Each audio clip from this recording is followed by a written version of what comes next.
Starting again. Did somebody start it? Not here.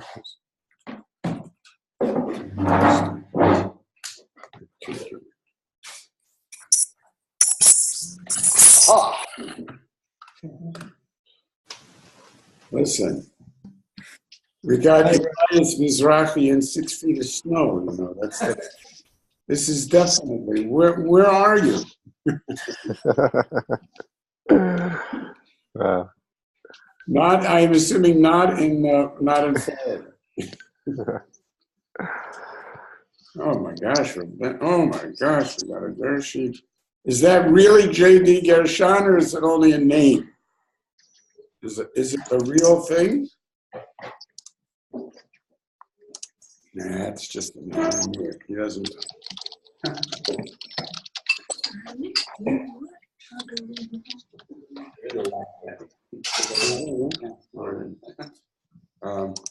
I've totally missed you at the golf court this morning. Sorry. Last time you got onto Zoom from the golf course. Yeah, I teed off at 7:20, so it was quite difficult. I must also admit, I'm finding the subject matter a little bit difficult to have played golf and concentrate on this specific duck. It's sort of a tough duck, that's true. Okay. Well, I thought it was just myself.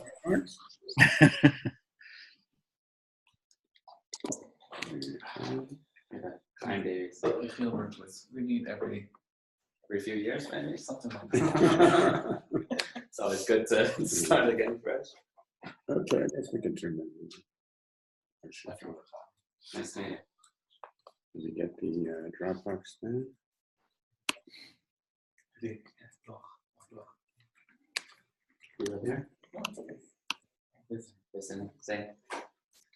Yeah, that's good. Really?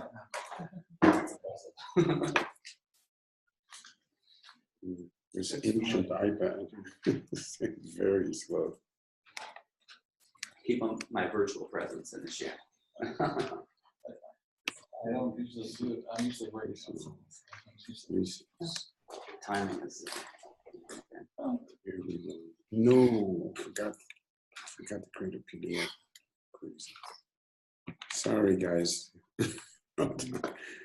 Can you get on that meeting? Just click on the correct link. The one that says this one. Is it on there?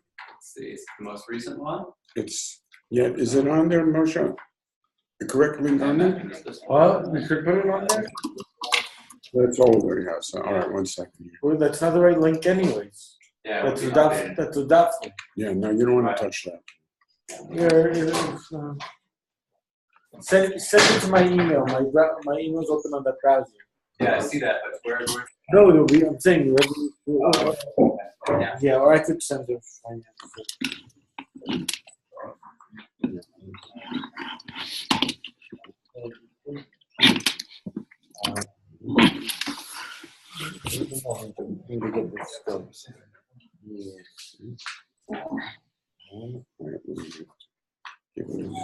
Here, I'll take care of it.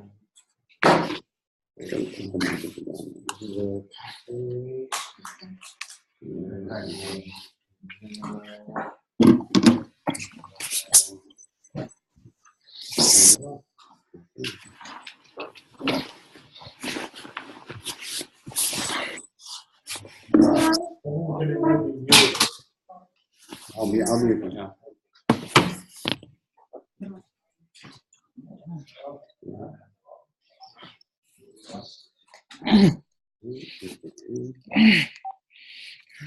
What happened? You got on mute.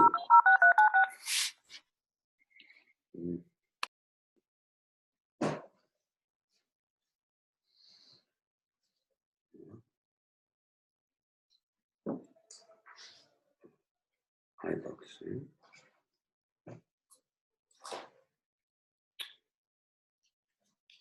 Marcia? We're working on it. No, I'm saying I got another problem. What's the problem? Can I handle it? Yeah, that could be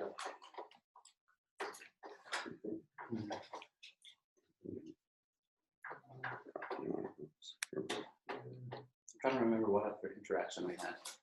I think it was at this year, Really? and I think it was 2 years ago. 2 years. Must have been more. I haven't been here. Could have been. It might have been 3 Yeah. years. It might have been 3 years. Yeah. You weren't here 2 years. Okay. Where did I was here 3 years. How long were you there? That would make sense, yeah. 2 years ago, so this time, maybe? No, in winter. Oh, the winter? Like November, Yeah, maybe that was right. November, December, something like that. Something like that. Something winter. Maybe it was longer than, maybe that was 4 years fine. Could be. Oh, this thing doesn't. One of the visits we came here for this year. You know what? Mommy came to this year. When I came for this year. It was on Shabbos. Shabbos. That was in like 5 years ago. Might have been. Might have been. Got quite a history. Our timing is impeccable. Goes back a lot further than that. For the same Shabbosim. That's a big 5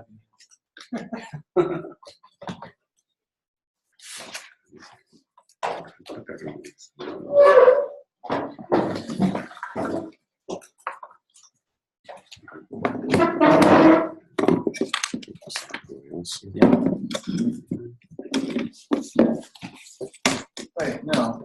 We've also interacted online. Were you writing up any shirim maybe? I was trying to write up a shir. Oh, there we go. Yeah. Yeah. I was probably a go-to guy. Yes. So yes. they're all that's- here. so then- So what ended up happening? So Waiting on I took a us. new job about 8 months ago, and it was all consuming for basically the last 7 months. Yeah. All consuming. And now maybe I can. I'm looking forward. Sorry? Some amazing shirim. Yeah, So yeah. I was here, and I took a new job. And Yeah. I was like, I got you. Transcription is a time-extensive job. yeah. It's hard to put out. And Okay, sorry about that. Okay, we're ready to start. There's no question. a lot. So, Elias, this is the first time you've joined us. The timing is better? And I was Or you're First afraid time, yeah. you're going to be coming here soon and then I'll bite you? I'm happy to be here. We'll see. that's what Right. Yeah, that would, yeah. So I'm still. That's why the name is still lingering. I'm still. Wow, Jared, you're out at the beach? Actually, when I originally come here, I was just speaking now. No, I'm camping in Arabic Gorge in the south coast. Freezing.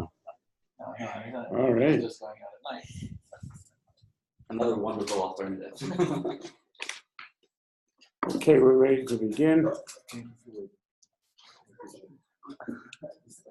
I welcome all of you to the review of Parshas Vayeshev, Tafshin Ayin Chet, which has very important implications for Yemei Hanukkah, which are coming up, B'ezrat Hashem, and for the nature B'chlal, for the whole story of. Ooh, I'll move this thing.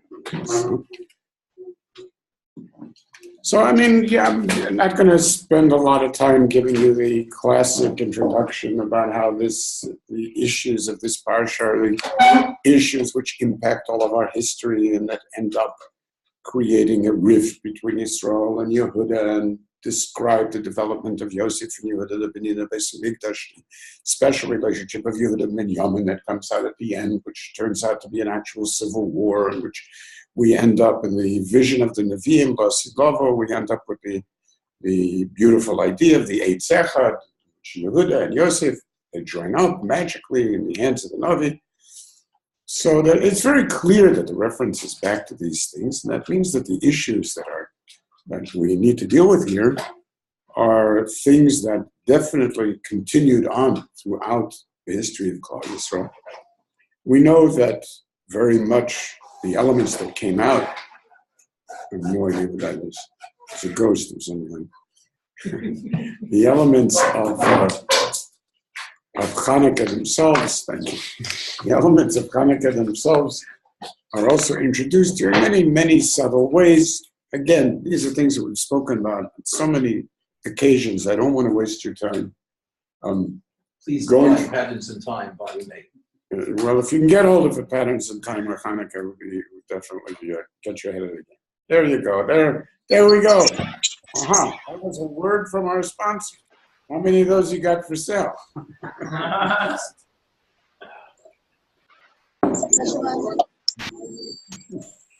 Okay. But it's also clear that the elements of this parsha don't only deal with Hanukkah. And there's that beautiful midrash.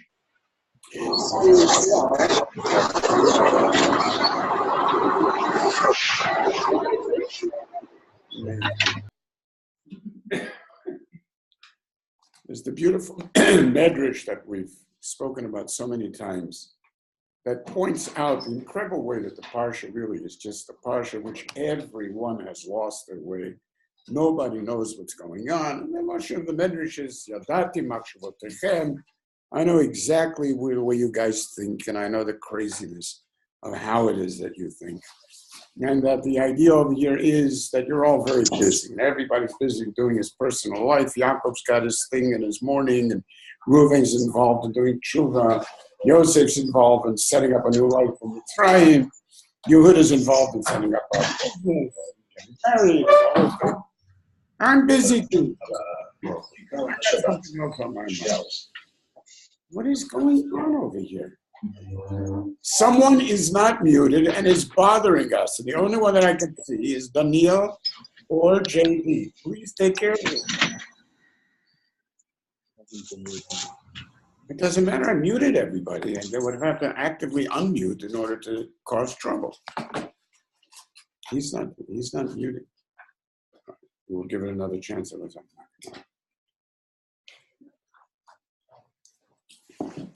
So I'm also busy, says HaKadosh Baruch Hu. I am busy being Borei Orosh HaMashiach.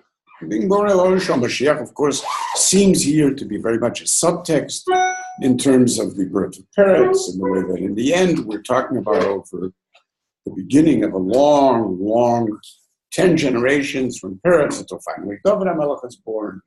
From there we go on to, of course, all the thousands of years in between to Yemos HaMashiach in HaKadosh Baruch Hu's vision. All of this is directly Brias Eresh HaMashiach. And what's more, it's not just a side effect. And as the Medrash points out very beautifully, before the birth of the first Misha'abed, already HaKadosh Baruch Hu has prepared the birth of the final Goel. So it's taken very seriously that Ani Osekbo, the Brias Orosh HaMashiach, means that the full vision of this idea is an idea that goes all the way back and that is completely and totally committed to the creation of something that is only about to start here, the solution of something that's only about to start. And what's only about to start, of course, is Yeridas Mitzrayim. When this comes, even you just push it there, is the immediate end of the closing of last week's parsha. So, no, it's him again. No, do not let him in, please. Close the door and lock the door. Thank you. Starting bolted. Yeah. Bolted. Yeah. So that means, thank you. Yeah, no, I'm sorry. I thought it was. I can't believe it. He's still after you. I thought you got through to him.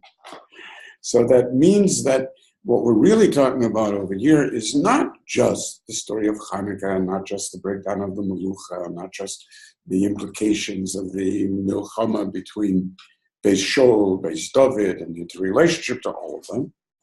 Chas v'shalom did not mean Jared. So the idea over here, therefore, is something much deeper. We're going to have to figure out where it is. In other words, if we're talking about the beginning of the process of Eimach HaShecha Gedola Nofelet, this is the first step of that process in which, as the Medrash says, HaKadosh Baruch Hu is looking for a way, basically, to get us down to Mitzrayim. Obviously, everyone should have known that, right? I mean, the moment that they hear what Yoshua says, and Natati Vayeshev Seir L'Reshet Oto, the closing psukim of last week's parsha. So the next step is V'Yakov Ubanav Mitzrayim. This is just the introduction of how that takes place. The way the Gemara puts it is B'Shvil Shnei Sloim Milas, Nidgargal El Mishtal Shalad Dvarim, and Yordo Avateru Mitzrayim, such that the opening of the parsha about the Ketonet Pasim of Yosef is, for all intents and purposes, the story of Yaakov Avanav Yordo Mitzrayim. So that Eila Toldot Yosef, Eila Toldot Yaakov, as Ramban explains, is not Yosef. Eila Toldot Yaakov is the Shivim Nafesh that end up at the end of this story. So it's all basically one very quick Yerida, which to us is very painful, takes all of this time. The beautiful way that the Medrash puts it is much more powerful and it's much deeper because it relates us all the way back to Maaseh Bereshis itself, in which what we're told is that we're supposed to be Chazul Nifalot Elogim Nora Lilial Bnei Adam. What does that mean? So there's got to be a plot, a background plot.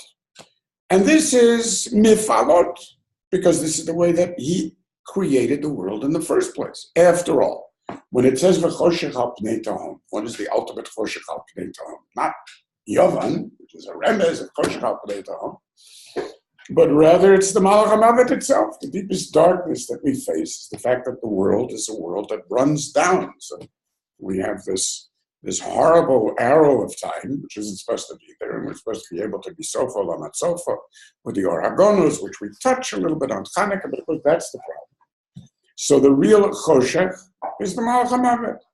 Therefore, when HaKadosh Baruch Hu says to Adam Arishon, look what a mess you've made of things, now you didn't listen to me, and now you're going to be mot tamut. So Adam Arishon says to HaKadosh Baruch Hu, this beautiful medrash, yeah, right. Like I know and you know that the Malach HaMavet was here from before the whole story begins, right? I know and you know that I wouldn't be here if we didn't have a whole process of evolution in which everything dies. That's the whole point. Extinctions, mass extinctions. Everybody's being murdered. Okay, but who's going to get the blame? Little old me. Because somebody's got the blame. So it's like, you know what it's like? It's like a guy who has been planning to divorce his wife. He's been working on this for months, talked to the lawyers, got everything worked out. She doesn't even suspect anything. Went to the sofa, and he had it all written out. Now he's carrying around a get in his pocket, But he's waiting for the right moment. Can't just give her a get. There's got to be a practical sibah for giving the get. So he finds his moment because he walks into breakfast one morning. He asks his wife for a cup of coffee. The coffee is lukewarm. He says, lukewarm coffee, here's your get. So she says, wait a minute, you make that get up right now, right? So the same thing, God says, you're not fooling me. You didn't wait. This get you prepared a billion years in advance. What are you coming to me for? So too, and it doesn't seem to be directly related, so too HaKadosh Baruch Hu is looking for a plot. Right? So we got to figure out, how do we get Yaakov down to Mitzrayim with Shivim Nafesh? So he's got an idea. I always point out this is literally a story out of James Herriot's book, right? So he's always got this problem of how do you get the cows that are out in the pasture. He's got 100 cows. He's got to inoculate all of these cows. They don't like being inoculated. They certainly don't like being drawn into a barn in the middle of a beautiful spring day. So how's he going to inoculate? So he takes this medrash and he does exactly what the medrash says. The medrash says you want to get the parah. How do you get the parah? First, you find the egel. And of course, that's a reference to Yosef, who's the source of the egel. And it's the thing that made the egel was the tats. It's Alei Shor. Alei Shor is Yosef, but it's also the egel. Okay, so you take the egel and you put it into the barn. And then the egel starts crying. Where's mommy? Mommy hears the egel, and she may be a kilometer away, but she comes running. So this is what he used to do. He used to take all of the kids, put them in the barn. The racket they made was something unimaginable, he says. And then you have all these cows that are coming from all directions. They're galloping as fast as they can, right to where they don't want to go. There's anything is true over here. So how am I going to get Yaakov Avinu? We'll take the egel down to Mitzrayim. So now Yosef will be Mitzrayim. And then everybody in the end is going to have to run and find out where. Sort of a gross kind of comparison. But this is, after all, Rabat Alila. So it's a plot. This is HaKadosh Baruch Hu's plot. Now, so the Yerida Mitzrayim is clearly the next piece of the action. And this, of course, is Murumas right away at the beginning. Vayeshev Emek Chevron. Meitzamu Kash Loto Tzadik Kafur B'Chevron, who agreed to HaKadosh Baruch Hu's Tznoyim, the bris of Arba Me'ot Shana. So the area Zaracha. And there's many rumazim, even the Gematria says the as the various Mefarshim bring, exactly how many years it has been from that moment that this is taking place. It's all types of gematrias in the opening psukim, that's exactly X number of years from that, and so on. So they see it very clearly as a direct expression, sort of a hiatus in a way. Like, okay, to us it sounds like a very important story on its own, but in reality, the story is Ela Tadot Yaakov, Shiv and Nafesh, Ruvain, Bechor, Yisrael. That's everything else is just to try to get to that point. That's how the Ramban actually learns it and understands it. Now, if that's true, and the other beautiful remez here, Doron, the other beautiful remez here is, of course, the next piece is Miketz. Miketz itself is Miketz. Miketz is the Ketz, which as Chazal say, Ketz Sam Lachoshech. So that when we end here with the idea of darkness, and it ends with a very, very dark moment in which, as it says, V'lo Zachar, Vayishkacheu, and we end with the words Vayishkacheu, all is hopeless. Now, Yosef is there, locked in the dungeon, he's got nowhere to go, he's got no hope, everything is ended, all his great plans haven't worked out. Quite a hopeless story. And exactly the next word is Mikeshev et Paro Cholein, he's in the middle of the Chalom at that exact moment. So we understand that there's always an element of Ketz that's brought in through this darkness, which addresses the Emech HaShefer Gadol HaNofelet and so on. But, I mean, if that's the case, then the main topic over here can't just be the fact that HaKadosh Baruch Hu is making Orosh HaMashiach. It's got to be something that has to do with how it is that we are meant to relate to that Brias Orosh HaMashiach, right? Which means that ultimately it has to also talk about how it is that we relate to everything. Because in the end, the entire story of Klal Yisrael's development is the development of an Am that is capable of growing into the idea of Rashis, which is what Vayeshev is really supposed to be about. Obviously, the problems in the nature of the yeshiva per se are what need to be addressed in order to be able to get to a yeshiva shel emet. And there too, there are many gematrias, and the Dotaina, the gematrias, it's going to take you another 470 years till you get back here. That's the gematria of Dotin. It's like weird kind of things. So the Malach, who is Gavriel, is telling him, this is just a step. You're going to be going down to Mitzrayim, Arba'amiot Shana, another 70 years, which is Arba'amiot Shoshim Shana, another 40 years in the Midbar, gives you 470 years. Gematria of Dotin. They went to those. I don't know. It sounds like crazy kind of things. But the point is, obviously, that we're supposed to read from it, and he's supposed to hear in it the fact that what we are really and truly being osik in, not just an understanding that you guys don't know what you're doing, which of course is the Rabat Alillah. Anybody that's involved in the plot, when he only sees it from the inside. So you may not know what you're doing, but HaKadosh Baruch Hu, that's like a 5-year-old's Bible primer. God has all the plans. You don't know what you're going to be. And that's the big lesson that you have to learn. I mean, come on. So all of this story is obviously not here to teach us that lesson. That's a given. That's the meaning of the word miketz. That's the relationship of the miketz to the Vayishkacheu. But what is the relationship of that to Vayeshev? Really? And how is it that Vayeshev teaches us not only the introduction to the elements that need to be addressed in order to be able to get through Hanukkah, which is all very nice, but doesn't tell us how to address it. But how would it address the nature of Geula per se, or ultimately the nature of the Or that emerges from this Vayeshev? We don't see it all. And thereby change our lives into a life that is actively engaged continually in, basically as the Rambam lists as one of the Yud Gimel Ikrim, which is that you really cannot live the life of a Ben Yisrael without a Chakelo, which needs to define what you're looking for in life. If that's not what you're looking for, it's just a belief, then you're not Mekayim the Chakelo, which is a chelik of the Ikr itself. As a matter of fact, in some of the Gersos in the Tuyarofe's translation of the Rambam in the Pirush HaMishnayos, he says it's insufficient to be a chakala. You have to be in love with Mashiach. I mean, you don't know who he is.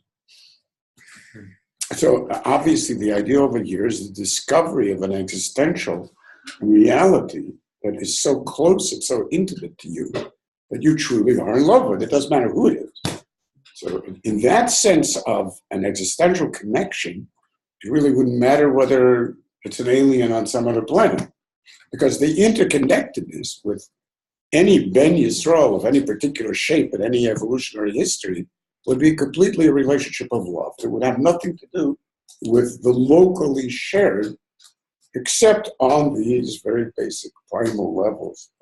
If you go all the way down to the ratios, the idea of ratios, if you share ratios, so then you're sharing the makar and everything, right? So that's exactly how the Rambam sees it. So notice this entire development is a development to something that you have to be able to identify as part of your own intimate sense of self, which allows you to be in love with that vision and where it leads to.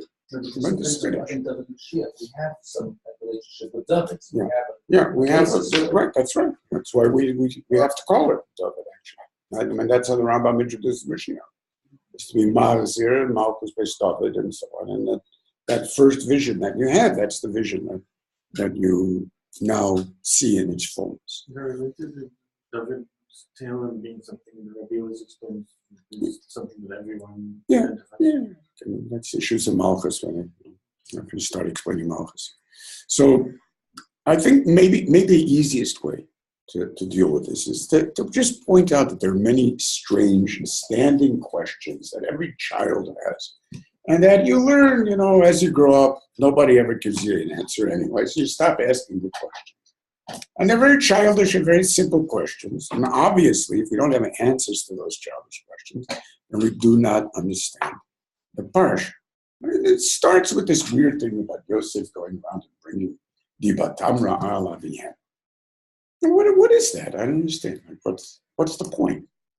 I mean, the worst part of it is, what's that movie in which, we identify the people that are going to be criminals? What's it called? It's analyzing retina scans and whatever, right? Tom Cruise. Tom Cruise. Zilla. Oh, come on. Guys, what's with you? What's your around? Minority Report, Rabbi. What's it called? Minority Report. Minority Report. Thank you. At least we've got some people that have some knowledge. Minority Report, right? So that's basically what he's doing. I mean, it's Mamish Dibat Tamra as a minority report. He doesn't say they did anything. You take a look at the Lashon of the Medrash. Chashudim hein. What do you mean Chashudim hein? Did they do it? No, Chas v'shalom. I already said that. They were not sleeping with the locals. Of course not. So what do you mean they're Chashudim? What, they ate Avram Menachal? Chas v'shalom? They ate Avram Menachal. So what are you telling me? They're Chashudim? They ate Avram Menachal. What says who? It's madness. I mean, it'd be bad enough if he actually said, I saw it. I mean, that's crazy. But this is even more insane in a sense. What are you telling me they're Chashudim? You've analyzed in your depth, something's wrong with these guys. One day they're going to be eating Avram Menachai or sleeping with the local girls. That's really nutty, right? So you've asked this question a million times, I don't know. Fine. I mean, it certainly doesn't believe such things that they actually were doing such things, right? And then, the crazy thing is Yaakov totally and completely blind to what's going on, that he should tell Yosef to go to the place, which, he didn't have no idea that Shechem was a mokum that's mucha leparanot. He's already had some bad experiences in Shechem, right? That's where everything started going haywire with Dina. So, that's it. So Chazal analyzing the Gemara. I'm going to send you to Shechem. Shechem being a mokum of paranut, and that's where the Malchus is going to be broken, of course, because that's where Yosef ends up breaking with the Zakim over here. So that's the historical beginning of that whole process. And he's deaf and dumb, and to the point where the Medrash says, oh my God, all those years, there's 22 years, and Yaakov is saying to himself, what was I thinking? How did I send? I send you down there, and you, my sweet boy, you say, Hineni. Oh, God. Hineni. Oh. And they did say Hineni, right? I mean, so like, I'm sitting there, I put it to you, you say, whatever you say, Dad. I mean, it's like I shot you through the heart, right? It's horrifying. So how could he have done that? The Lashon is nech. He tore his insides out over this, right? And then the whole business. They're in Dotan, Vayenachlu oto, calling them like Nochlim. The Shvatim are Nochlim. And now they're gonna kill him. Now, mind you, they're not just their Nochlim. Again, people don't note the real meaning of the psukim. If you look carefully, what happens is that basically they don't want him to even get there, right? Because he is Yiroto Vayroto Mirachok. They see him from afar.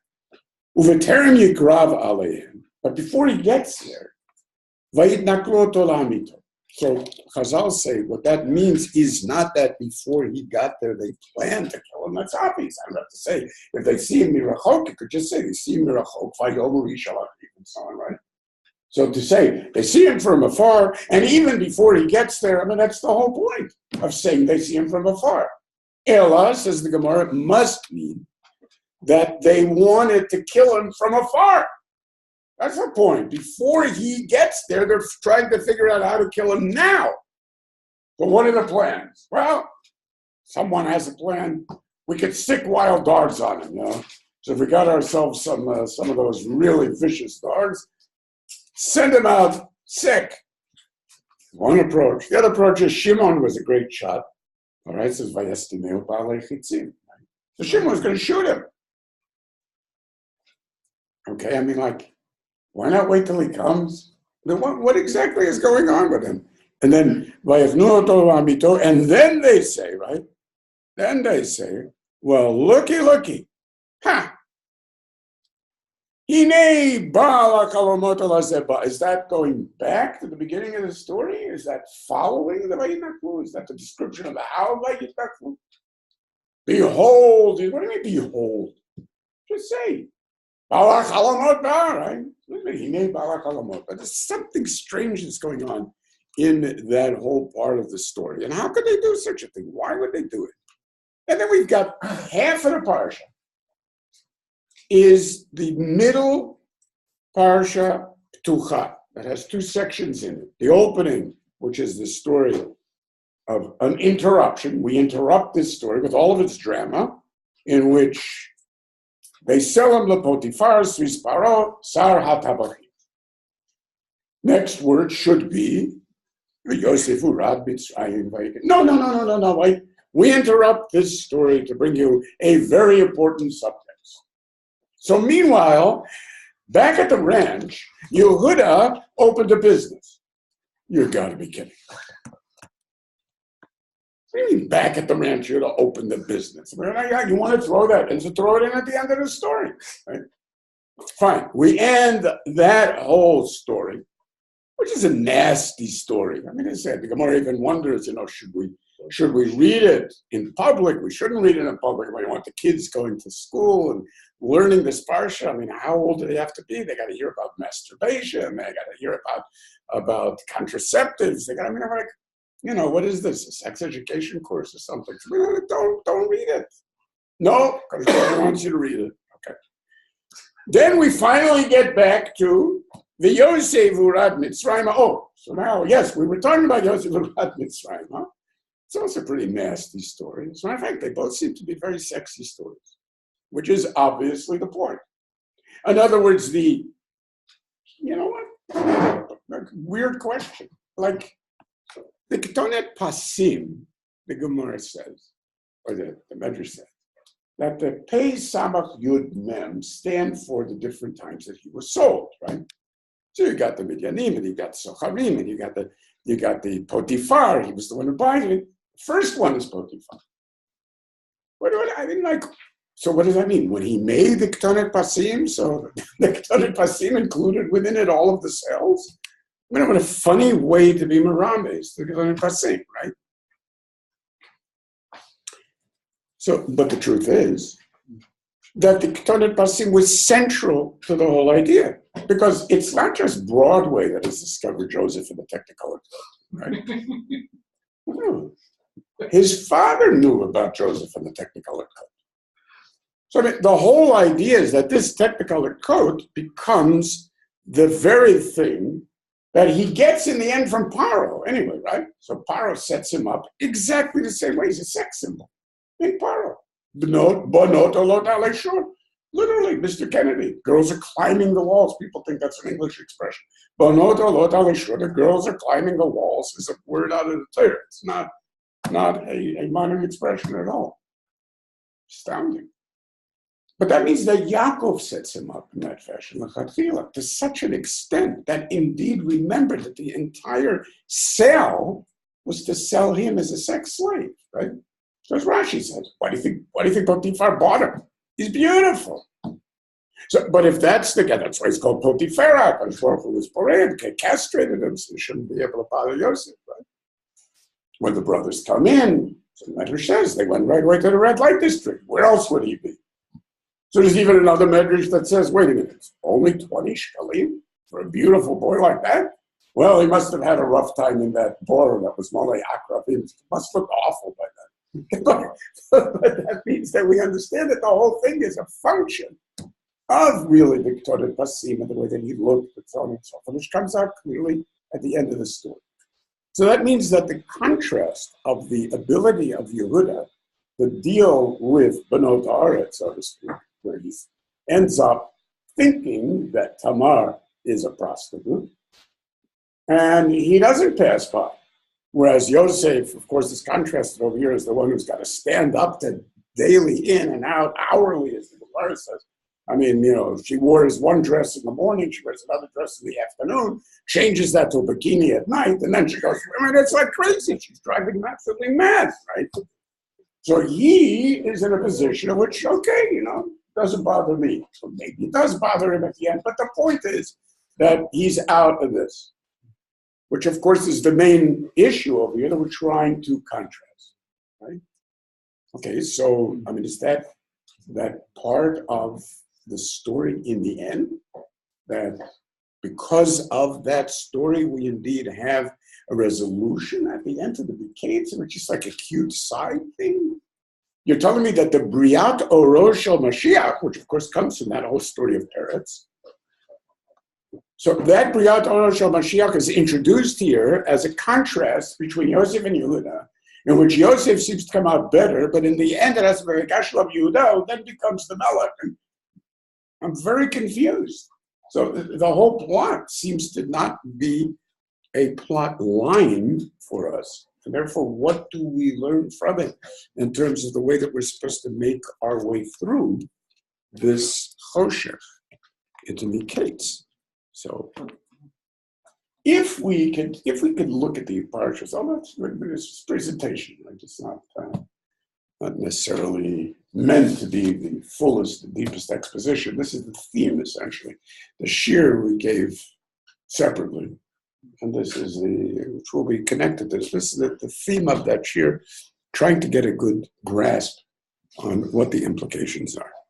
So if we recognize the entire parsha really has a beginning and an ending, the ending is not here. The beginning of the parsha says very clearly that he did this and they were very upset with it. And Vayeshev et dibatam ra'ah lavihem, and Vayiro echav vayisnu oto v'lo yochlu dabro l'shalom.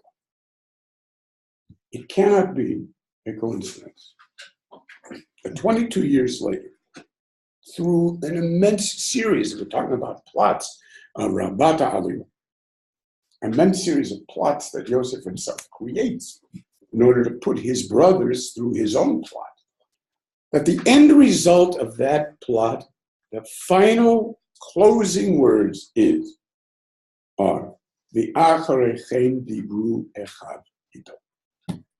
So if we start off lo yaklu dablo b'shalom, then the close is the Achraychen Dibru. So and that's all that we expect, essentially, for some reason. So all that we're trying to get to is from the lo yaklu to the Dibru in the end. That cannot be a coincidence. And it's so much not a coincidence that Chazal say the most amazing thing. Now, again, this is another subtext that we don't properly pay attention to.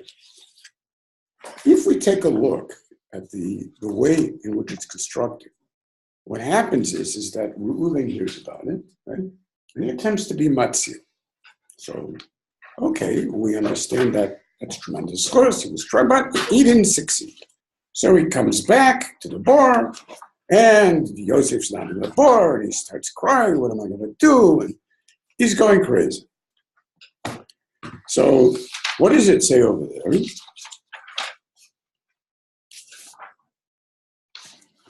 The Lashon of the Pasuk.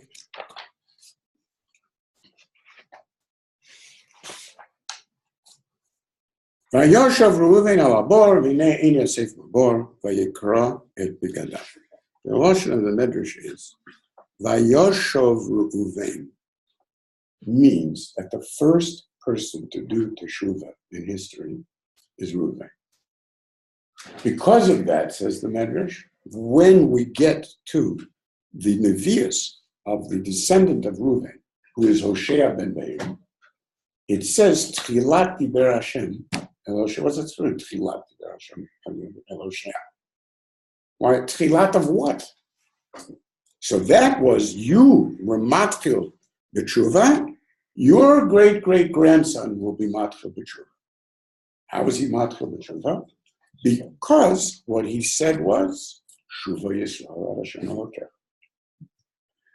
But by the way, this is so problematic that in Tosfos asked if Reuven had, that Tosfos and Marcus asked if Reuven had done teshuvah. So then why does it say V'zot Yehuda Niga Ram Yehuda L'Odot Yehuda? But here it says that Reuven came first. So how does it work out? Fine, we'll get back to that. But there's one amazing thing. Remember that Hoshea ben Be'eri says, Shuva Yisrael ad Hashem Elokecha kechu imachem divarim. Exactly what was missing over here, right?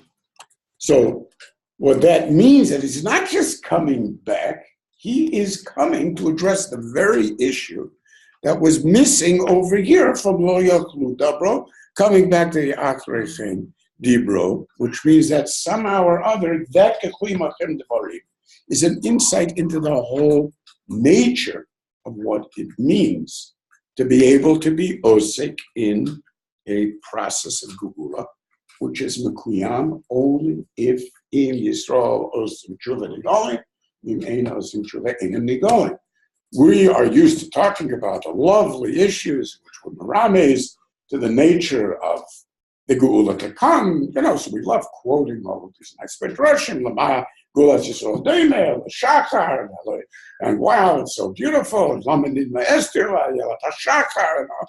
Fantastic. We even got that beautiful Bala Turim in this week's Parsha, because I mean, after all, there has to be a reason that Trump declares Yerushalayim to be a president. So everybody's got the remes in the Bala Turim. So Bala Turim, beautiful remes. So beautiful. So beautiful. He says there's two places where it says Vayeshev. It was the Lashon of Lizona.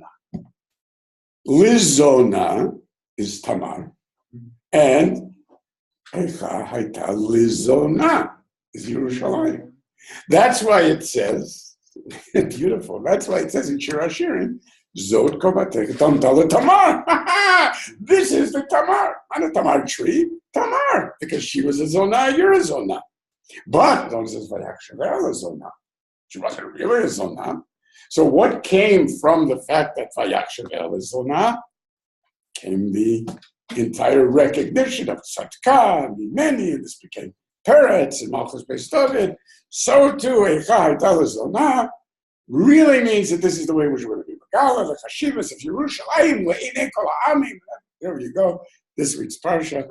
And so we have the beginning of the Hakor of Yerushalayim. Okay, but the tough part The tough part, that part we don't like to be masking. So generally, we have all kinds of lovely discussions about how wonderful the Geula is and everything that we're involved. The fact that tshuva might have something to do with this, and that has to change the entire nature of how we experience the reality of the Galut, that has to lead to the building of the Beis Hamikdash, which is Merumas in that story. Because that's the Chotamcha, Matcha, Ptilcha, each one is connected to one of the Batei Mikdash. So it's very Batei Mikdash. Uba Gefet Shlosha Srigim. Again, it's Remes, Yerushalayim, the Kohen Gadol, the Beis Hamikdash. It's all the inyanim are there. As I say, there's many levels of the plotting over here. You know, the plot sticks out by strange noises in the middle. You know, me many. What? Who said that? You know, things like that. But it's like, you know, that old movie Jacob's Ladder, with these weird sounds in the middle. There's obviously something else going on. Okay, but the plot is also not only the Ramazim in the various gematrias that are there, and the Boscos that are there, and Malachs showing up in the middle of a field. Where do you think you're going? Where does he think he's going, by the way? It's another weird thing. I understand. The guy tells him, I mean, he's no Gul Yosef. He understands it's 3 times it's the East. That means 3 times that Gilui of a Malach. Each time, basically warning him off. So who is he, Bilam? I'm telling you, Nasumi Zeh. Nasumi Zeh, as Rashi says, you don't have any brothers. What do you keep telling me? I'm sorry, I'm going. What does that mean? I'm sorry, I'm going. Where does he think he's going, basically? And what's his mission in going? Also another strange thing. Well, there too, again, as we pointed out in the past, if we read the Psukim, we see something entirely different from what we imagine is happening. The beginning of the parsha talks about the way in which told us Yaakov is Yosef, right? And they're very jealous that Yaakov loves Yosef this way. He's telling them over there. He's telling them over his dreams, and they're getting angrier and angrier. And he says it to his father, and so on. Now, it is not Yaakov who speaks to Yosef.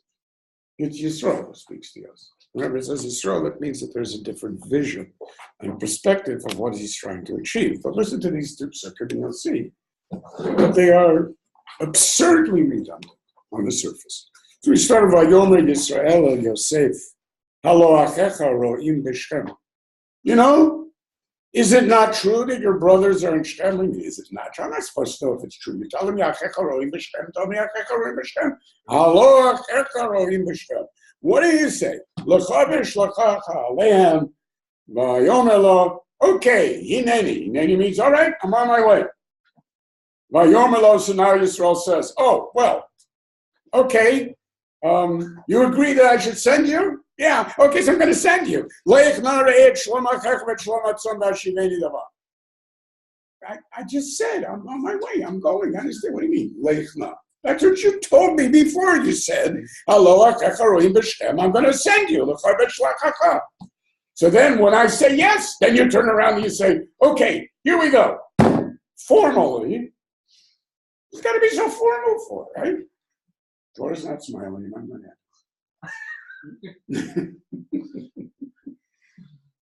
sorry, I missed that for a second. So, obviously what's happening is that the first puzzle, the description of the concept of the mission. I have an idea, says Yisrael, okay? But this idea is hell. I need to know if you're willing. I'm willing.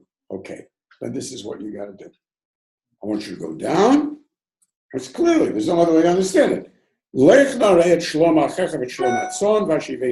Which makes absolutely no sense. Because what does that mean? He seriously wanted to know how the boys are doing? No, because Reuven was already on his way home to tell him that day. And if he wanted to wait till dawn came the next day, he could have waited till dawn came the next day. And if he wanted to know from this morning, you could have found out what Yisachar had to say for him and say. What do you mean, Blake Mareh Shlomatzon? It's absurd. And you're telling me, oh, and find out how the sheep are doing. How the sheep are doing. That's all he needs. He's going to tell the brothers, so how are the sheep? Listen here. If you have to ask us, your elders, how the sheep are, you've got serious problems. And you know what? So does your father. What kind of nonsense is this? He's really supposed to say, so how are the sheep? It's absolutely nutty. So what kind of mission is this? He can't say to them, that's my mission. It's really a very strange kind of thing, right? And not only that, they weren't. Why weren't they? Well, nas'u mizeh means nas'u min ha'achva. Now, Yaakov Avinu said, Yinei achecha ro'im b'Shechem. We don't want to be b'Shechem. We want to be in Lakewood. Right? So therefore they go to Dotan. Dotan means dot town, religious town. It's not funny. This is how Rashi explains it. It means Religiousville. That's exactly what it means. Because once you go to Religiousville, you can do whatever you want. All you need to do is figure out a good ideological reason why this guy's not Pikaris, this guy is a kaifer or whatever, and then you go out and you kill him, you destroy his life, and it's all Hashem Shemayim, and you're Mashbiach, Baruch Hu, you can't tell, and Yitzchak Avinu can't tell, and it's great. So as Rashi says, they're looking for Nichlei Datot. So understand. So if the Malach tells them, your shlichut is bought, right? Because they're not in Shechem, they've left and they've gone to a place where there is no Ach.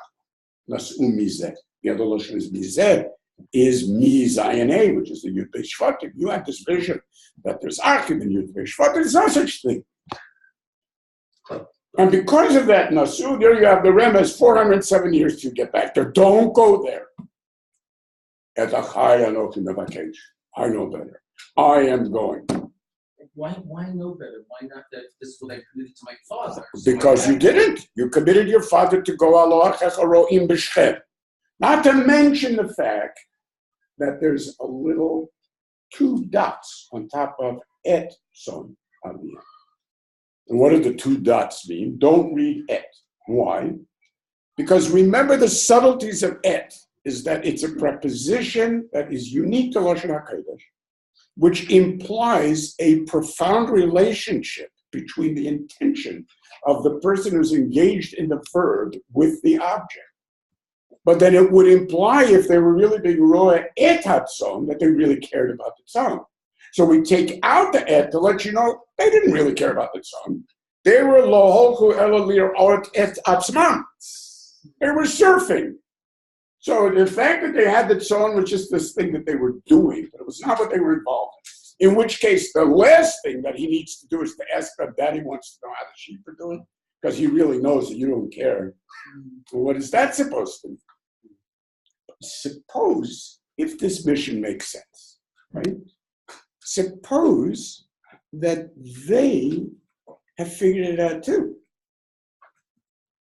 In other words, if Yisrael at this point perceives that it is possible to deal with the relationship by sending him down to us here and recreating the perspective of what's going on, and Yosef has agreed that he's handled everything wrongly, and now he's going to work it out, we don't want to talk to him.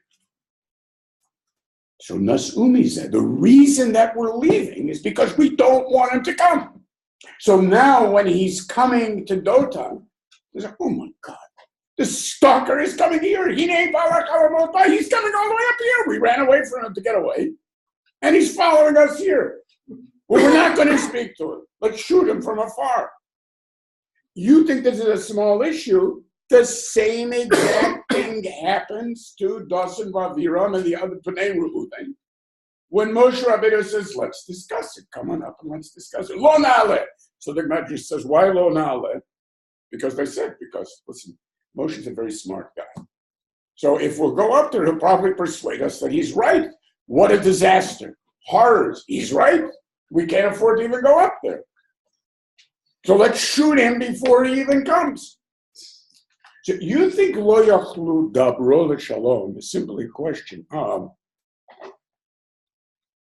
we don't like you. It's much, much more than that. Lo yachlu dabro l'shalom, anything that had to do with something that could have, as the Mepharshim point out, dabro l'shalom is to talk to you all you want. Want to talk about business? Want to talk about how to take care of the son? Obviously, we have to talk to you. We have a boardroom. We're taking care of big business here for Daddy. For some reason, he set you up, and the chairman's chair, but whatever, we'll deal with it. But we're certainly not going to use those words to enter into any type of relationship with you. That's the problem. We can speak, but not b'shalom. It can't be about our relationship, right? Okay, so we're trying to avoid that entirely. But what that means, and this is the lashon of the Medrash, you, Reuven, went to be able to meshiv ben etzel aviv. That's true. It does say that actually, which is strange, because it says in the pasuk that he was thinking of v'lahatzivo v'lahashivo el aviv. Why is the lahashivo el aviv important even? Who cares whether he just wants to save him, that he shouldn't be killed? He can make his own way back to his father. I mean, what do you mean, Hashiva Olavi? Well, it's strange. And then we make this strange comparison. You wanted to be Meshiva Olaviv. Because of that, your grandson will be Meshiv, my children, to me. Shuvi Yisrael Ad Hashem Elokecha. Because it's an entirely different thing. Over there, both parties were interested in being together. Over here, we're trying to persuade them. And it's, what does that have to do with it? It's like a very poor comparison to say that that's why Vayeshev ben Beria is the one who introduces Teshuvah. So the only way to understand this is that the Dibur Lashon relates in the most profound way to Kechui Machem Devarim as follows. The nature of Devarim is not to speak. The nature of Devarim, as opposed just to Amira, Kriya, and so on and so forth, is to have a narrative. When there are Devarim, Kechui Machem Devarim means that we need to be able to find some elements of a narrative that matches. The moment you say that Lo Yachlu Dabro Shalom, it means there is nothing in common in the narrative. Which means, when you're talking about Teshuvah, HaKadosh Baruch Hu is not saying,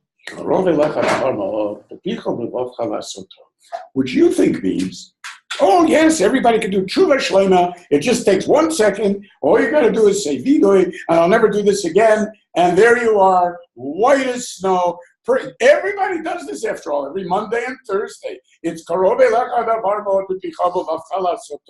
you ever seen anybody that hasn't done true every Monday and Thursday?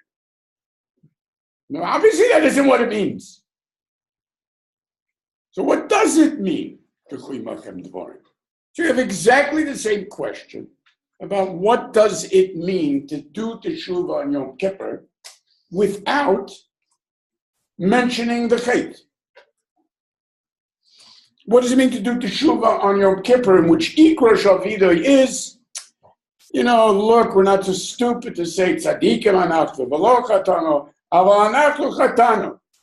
And nothing. What do you mean nothing? What, you're going to do it again? Probably. Well, what do you mean? So what are you telling me for? It's insulting. And of course, there's another man in the armor who says we get away with worse than that, right? You tell HaKadosh Baruch Hu, listen, we want to be good, right? So why don't you take care of it? I mean, look, we're in a big mess over here. We got a Yetzirah. What are you supposed to do with a Yetzirah? It's the Sar Shabbat. So you're at some Milfanecha. You're at some Milfanai. This is my business. This is your business. You're supposed to be doing tshuva. Now you're coming to me. You're telling me I should do tshuva. You guys must be totally crazy. And instead, that becomes the nature of Kechui Machem Devarim, right? And we question ourselves, what, is anybody really stupid enough to say Tzadikim Anachnu Lo? So they're going to come in on Yom Kippur and say, well, we don't really need Yom Kippur because Tzadik Anachnu Lo Chatanu, see you tomorrow, I'm on my way to the restaurant. Nobody's going to do that, right? Is it right, though? Because in reality, if there's no Kechui Machem Devarim, that's a mantra. but it isn't serious. The pshat is not saying, not being stupid enough to say tzaddik v'lo chatanu, is indeed to recognize the fact that we are off our rockers. That's a completely different thing, right? Just like this guy that came in to the door. He's convinced that he is Elio. So if he comes in the room, first you do is you throw him out and you slam the door, right? Why? Because there's no possible way of interrelating. There's no consilience between your words and his words. But suppose the guy would come into the room and he would say, wait, I just want your help.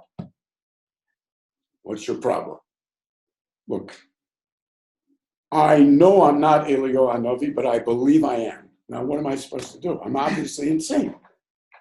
When I sit down and I analyze it, my mind says to me, it's not possible that you're Elio Anovi. But I am convinced all the time in everything that I do that I'm Elio Anovi. Now, what am I supposed to do? Do you know a psychiatrist? Can you help me? So what do you do then? Say, oh, okay. There's Kechui and Dvarim. All right. So now there is that much consilience. I will help you. I'll call a psychiatrist. I'll try to get you an appointment. I'll even pay. I mean, it's a tragedy, right? So I would try to do something for you. If you come to HaKadosh Baruch Hu with that little snide sense of things are basically good. I'm basically a good guy. My heart's a good guy, right, God? We're on the same side. I mean, yeah, I know all about those things. Those are things that other people are not supposed to do. But when I do it, you understand it's very important and acceptable and so on. We just don't want to talk about it in public, So I'll sort of say the same things, Yes, we're not so good. And okay. But I mean, that's the way most people actually are. They really are. So they're saying those words. We're not so stupid. It's tzaddik v'lo chatanu. I might have missed my Kriya Shema during the year once or twice or something, That's the kind of things that the person's thinking, that he's completely off his rocker, that his life makes no sense, that he's leading a life as a goy bi'alma, he just does a couple of things for religious reasons that have zero meaning, and that has no connection to HaKadosh Baruch Hu, or to his Torah, or to the process of Bria, or to any of the things that Klal Yisrael exists for. So that doesn't cross his mind. He's got maybe some Kriya Shema that he missed. Okay, so obviously the Kechui Machem Devarim is not meant to be the end of the process. It's meant to be the beginning of the process, which is defined lahalacha. There's two steps in doing tshuva. One of them is kishiyaseh teshuvah, and the second is Rambam introduces a tshuva. V'yashuv micheto. Two completely different things. Kechui Machem Devarim is the lo yachlu dabro. When I'm searching for brothers, when Yaakov Avinu has his brothers, because one of their brothers, they're his children. Rashi says, when they're not brothers. I know, but they're brothers in the sense of a band of brothers. We're in this together. So when we talk about it, it's remarkable that etymologically, if you speak to anybody who's a bukky in language, in English, and you ask him, is there a relationship between reconciliation, which is essentially what we're looking for over here, right? And consilience. I'll say no, none whatsoever. But it's clear that ultimately, reconciliation is part of the concept of consilience. It comes from a completely different roots. So consilience is, again, together. Then silience is to jump into something, right? So it has nothing to do with reconciliation, you would think, which is the nature of tshuva. And yet, in the end, saying et achai anochi mevakesh, exactly the same thing as ish alachim. Pneihem ish alachim with the kruvim. They're not brothers. As a matter of fact, one is Zachar, one is Nekeva. They're not brothers, but they're a band of brothers. And that is why HaKadosh Baruch Hu calls Klal Yisrael achai v're'ai. And that's one of the Shivim Shemes of Klal Yisrael. They're achai v're'ai. Why? Because we're in this together. But being in this together requires you can leave at any time. If you know that you're very tired and you're jet lagged and it's not a problem, please, it's not insulting in any way. Go enjoy, go out for dinner, take your daughter out, everything will be good. So, seriously, it's a pleasure to have you for 10 minutes. So, that means that the Etachai Anochi Mavakesh is a belief that I can reach consilience with them if only we could talk about one thing. Anything that has to do with Dabur Shalom. In which case, the end result, which we think, oh my God, all of this 22 years of planning and crying your eyes out, and all you get out of it is that's tragic. No, it's not. That's the point. I am trying to get Yehuda mad. I need him to engage with me. I want Vayigash, scream at me, yell at me, tell me you're going to kill me. Tell me something so we can spread it out. And as the Medrash puts it, Diber davar al ofanav. That's what Yehuda was doing. I don't understand. This is what you said. This is what we said. Then you said this. Well, what's going on over here? What are you thinking? What kind of person are you? Okay, now we can talk about that. And that's the beginning of the entire Vayigash. That's the Hagosha. That's Eretz Goshen. That becomes now the beginning of the Tikkun of Golos B'Chlal. The same thing is true when HaKadosh Baruch Hu says, right there in Hosea, we're going to take Klal Yisrael out and speak. And I'm going to make her speak. That's the Kachui Machem Devarim. That occurs later on, 10 Brokim later, 13 Brokim later. So the idea, you think it's two separate issues. Vayeshev, Bikesh Yaakov Leishev B'Shalva. Go back to Shem. In Shem, Inu et Dinah. And why Inu et Dinah? Because Yaakov put Dinah in a box. And when he sent them back to Shem, it's with the full knowledge of the danger of what happened at Shem in the first place, which he must have recognized. All started with putting Dinah in a box. You say, what's so terrible about putting Dinah in the box? What's terrible is that it's exactly what is done by everyone who cannot deal with the situation. You don't know how to be mechanech your children to deal with the internet? Put them in a box. No problem. And what happens if the box breaks down?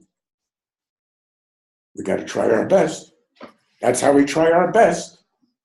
And maybe, as Rav Zatzal pointed out, if the Mishnah says you're mechuyev to teach your child how to swim, wouldn't it be better just to make sure he never gets to the yam? And what do you got to put him into a position of danger? Don't teach him how to swim. Put him in a box so he can't get out to the yam. Well, probably we'll get to the yam. No kidding. And he'll probably get a phone that isn't a kosher phone, okay? What's going to happen to him then? Did you deal with the issue? You got a problem of Esav and Dinah. Well, either you have to prepare Esav to be able to take Dinah, or you have to prepare Dinah for dealing with Esav in such a way that he doesn't want Dinah unless he's done tshuva. What do you mean put her in a box? And what happens when she lands up in bed with Shem, the Hamor? That's the Mida Keneged Mida. Says Yosef. And these guys, they know we're going down to Mitzrayim. And what should they be doing? They should be saying to me, Yosef, you got to teach us, how do we deal with this? How do we deal with this? And instead, what do? Don't want to hear from you, don't want to know from you. You're going to destroy us. Beautiful pshat if we're known Vayit Nachlu. What's Vayit Nachlu reflects? So the portion of meeting, which is beautiful in and of itself, Vayit Nachlu means if you act religiously against somebody, then you become corrupt. So it's reflexive, Vayit Nachlu, which is why all of these religious movements become tremendously corrupt. Whether it's in terms of stealing from the government, or whether it's in terms of destroying their children, or whether it's in terms of sexual abuse, whatever it is, corruption from beginning to end, right? Why? Because of Vayit Nachlu. But this Sfornos is much more profound pshat. Vayit Nachlu means when you are imagining somebody else's response and you are projecting, you are causing a reflexive reaction that's coming from you in him.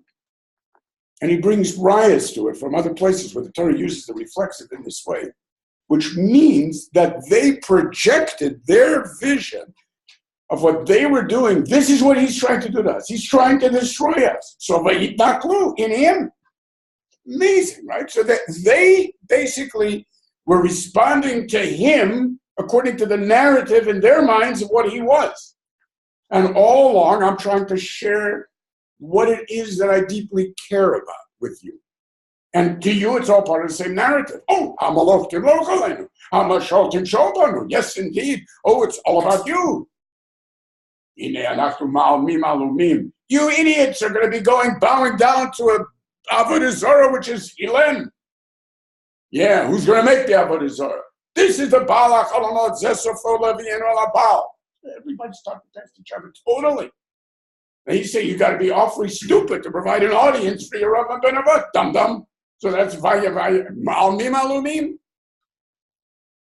That is a total breakdown in the possibility of reconciliation because there is zero conciliance. The problem is that he's saying on Etachai Anochi Mevakesh. Why? Because it's about you. That's the problem, say the brothers. Oh, Anochi Mevakesh, the Baal HaCholomot. It always was about you. As a matter of fact, the first step is the Yoshua ben Beri's Devarim. That's all very nice. What's the second step of Teshuvah in the Parsha? Yehuda. The Parsha is all about Teshuvah, essentially. The first time that we have the mention of Teshuvah in terms of Reuven. And then, as Tosfos explains, that's the answer. Reuven did Teshuvah in terms of the first step, so that he was willing to, listen, I don't approve of the relationship of Yaakov and Yosef, but I'm bringing him back. Now that is enough of an openness to be able to understand the narrative from the outside. The lockdown of narrative was not oppressing him at that point. But what was? What was that was the fact that he was unable to be misvadah. Yehuda, on the other hand, the Lashon of Yehuda, Hodav v'lo bosh. You'll notice the way that the entire parsha is built around clothing. It keeps going on that way. Comes down to Mitzrayim, it's more about clothing. Paro was dreaming, more about everything is about clothing. In the end, finally reaches the states of Chamesh, Chalifot, Smalot, which is Rems, the Mordechai, Yotzim, and Fnei becoming, well, who cares?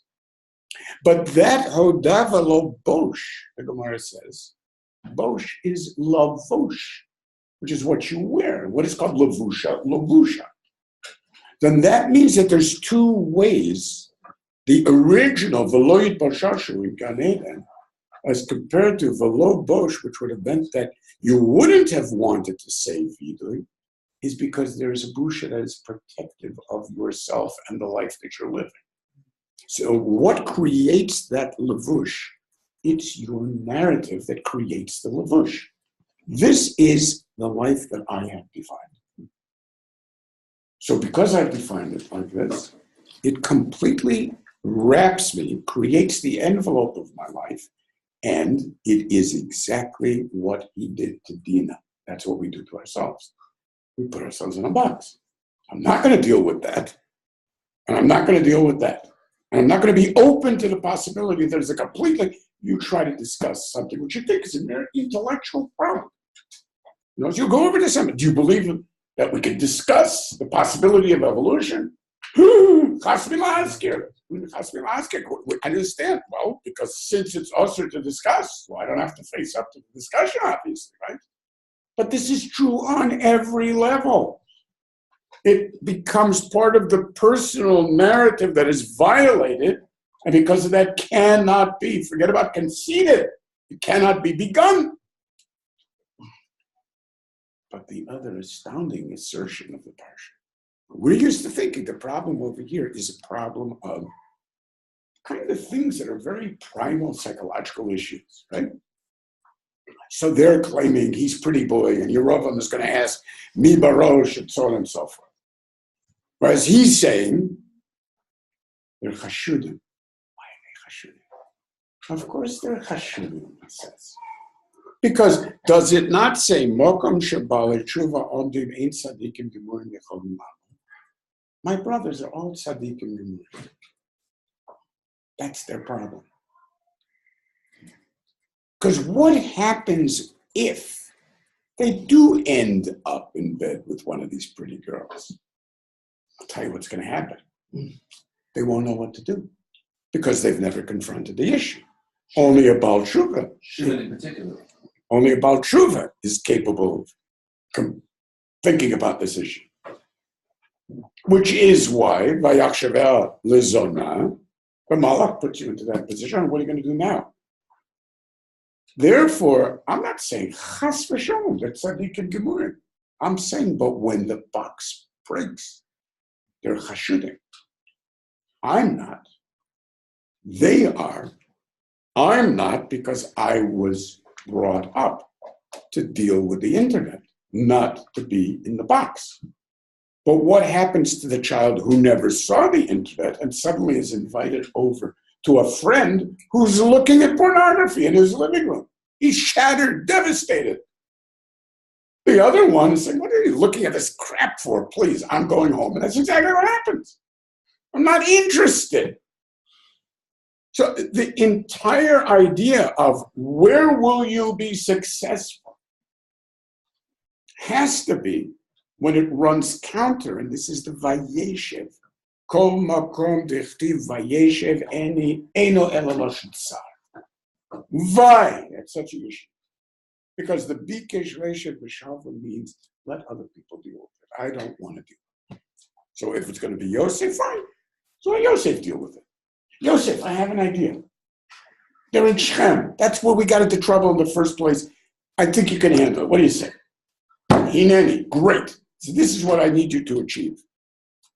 I need you to be able to allow them to see that I don't really know how the sheep are doing. Why would you think that that's possible?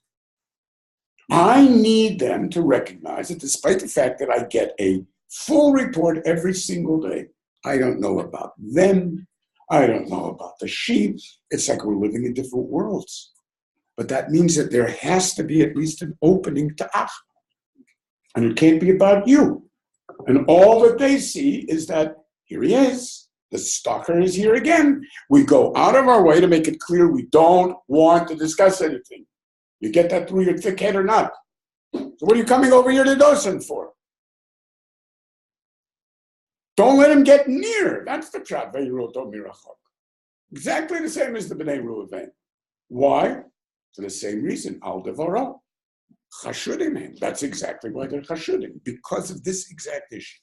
But the amazing implication is that we're used to thinking that these issues are issues of, I don't know, midot ra'ot, right? So they're like ma'akvim metatshuva. Since I am jealous, since I am angry, and therefore I can't really break out of that. The Parsha is saying the exact opposite. It's saying that essentially emotions are undirected. You could be depressed, you have no idea why you're depressed. You could be anxious, and you have no idea why you're anxious. You could be in love, and you have no idea why you're in love.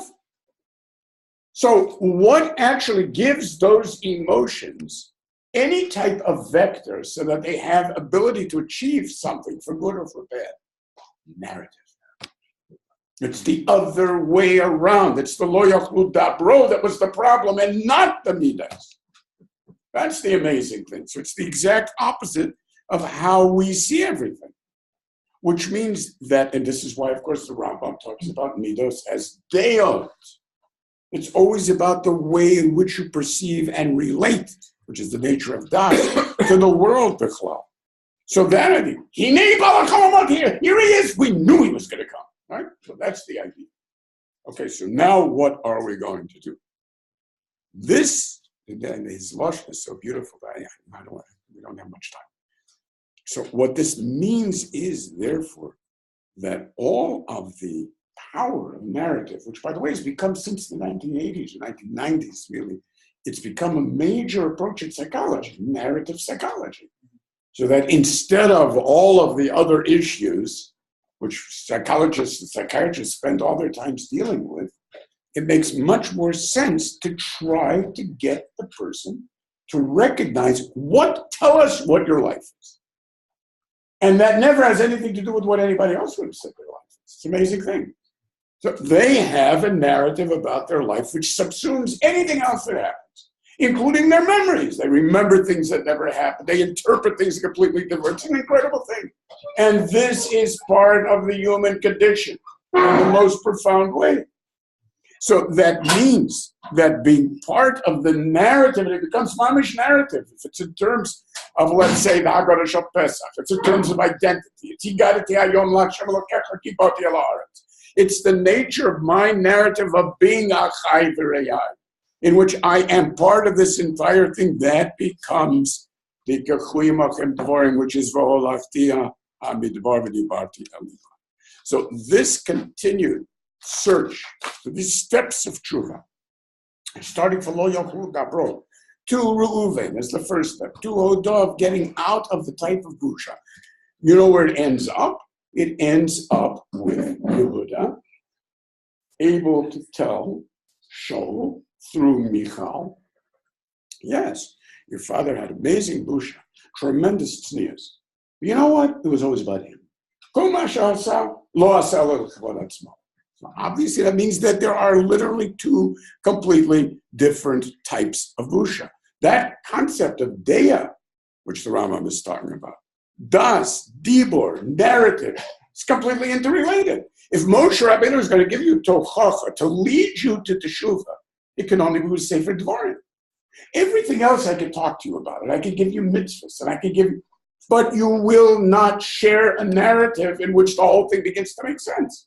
It'll just be a religion to you. What in the world is that going to do? So the point, therefore, Kate's Sam L'Choshech has got to lead to Dibur. But that means that the opening medrash of this entire thing of L'chura u'mifalot Elohim, Nora alila al bnei Adam. Mifalot Elohim means the nature of Ma'aser Bereishis is this. Our approach to nature is narrative. Our approach to our experience of what it is to exist in this universe is a narrative. So now the question is, if HaKadosh Baruch Hu is saying, look, from the beginning the whole thing was narrative. I'm waiting for you to tell me what your narrative is. I asked Adam Rishon to tell me, okay, what is this? Who am I? How do we relate? So if it's not a Chai V'Reyai, and there's no consilience in that narrative, then forget it. You're never going to be able to get back to a world that is there for one purpose only, teshuvah. So that's the Be'Baram, Be'Baram, in order to be able to find your way. And the way you find your way is only through Kechui Machem Devarim. That's the entire point, and that is what leads to Yerushas Haaretz. It's the only way in which we can actually have a Chai V'Reyai. Now that means that the closing over here, the closing of the Medrash, the last words of the Medrash. Bring it up over here. I'll never forget. Awful. So the beautiful Medrash goes like this: V'lo zakar sar hamashkim et Yosef vayishkachem. What a dramatic closing, right? Amar lo HaKadosh Baruch Hu. Okay. Yeah, he forgot you see? But I am not going to forget you. Ani lo ashkachecha. Mi haya mechakeh. I'm talking about Alpha Pishit Mamea Achakeh. Let me ask you something. Who is mechakeh for Avram and Sarah, who were Zekenim? And they had long ago given up at having a child. You think that it just sort of came about at the end of 100 years? Somebody was waiting. Don't you understand? Somebody was waiting. You weren't waiting anymore because you didn't even believe in it. Waiting means, like the Rambam says, waiting, loving, knowing that that's the only way that I could live. I was the only one waiting, not you guys. Mi haya mechakeh leYosef she'avru alav kol hatzarot ha'elu she'yeh melech. Who was waiting? Did somebody expect it? I was waiting. Mi haya mechakeh leMoshe she'ushlach liYaor, that he would end up doing what he did. Nobody. I was waiting. Mi mechakeh leDavid she'yeh melech ad sof hadorot. Mi mechakeh leYehoyachin she'yetzeh mibeit ha'asurim. Mi mechakeh leChanani Mishav v'Azariah. מי מחכה לישראל בימי המן? מי מחכה לגוליות שיהיו לשם לתהילה? מי מחכה לסוכת דוד הנופלת שהקימנה הקדוש ברוך הוא? Who do you think it is? And the end is, who is מחכה שיהיו כל העולם אגודה אחת? לעובדו שכם אחד. That's the cause. Beautiful. Huh? So I'm מחכה also, right? And I'm part of your plot, and that's the problem. Because I also at Achai Anochi Mevakish. And that's the Yisrael that are called Achai V'Re'ai in terms of my separation. And I'm waiting the same way that you're supposed to be waiting. I can barely find anybody who waits, and therefore there is no conciliation. But what that implies is that in the same way that the Rambam says that the Geulas Yisrael in Perek Shvi, that the Geulas Yisrael is a function of a process of teshuvah. He introduces the nature of a human life in exactly the same way.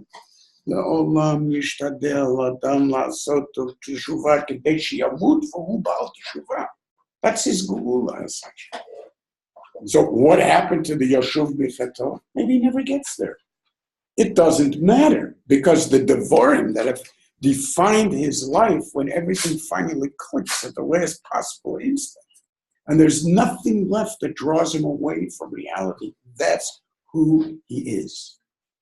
Which means that it's possible to lead the entire period of life, maybe not through Teshuvah, but through Devorim, through a narrative that is open to the continued development of dealing with people that you can't stand dealing with, and that don't seem to have any chance.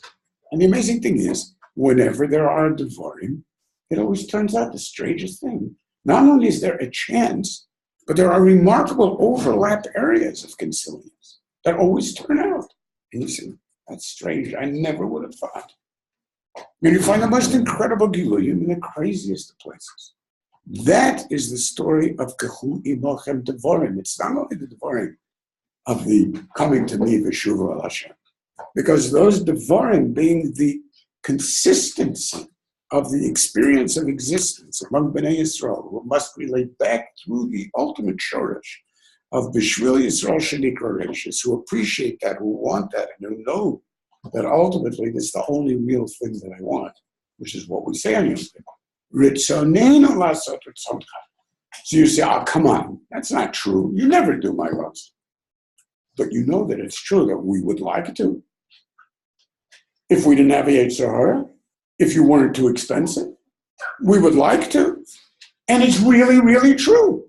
We really would like to. As a matter of fact, give us one chance in which that and only that is the only important thing, and watch.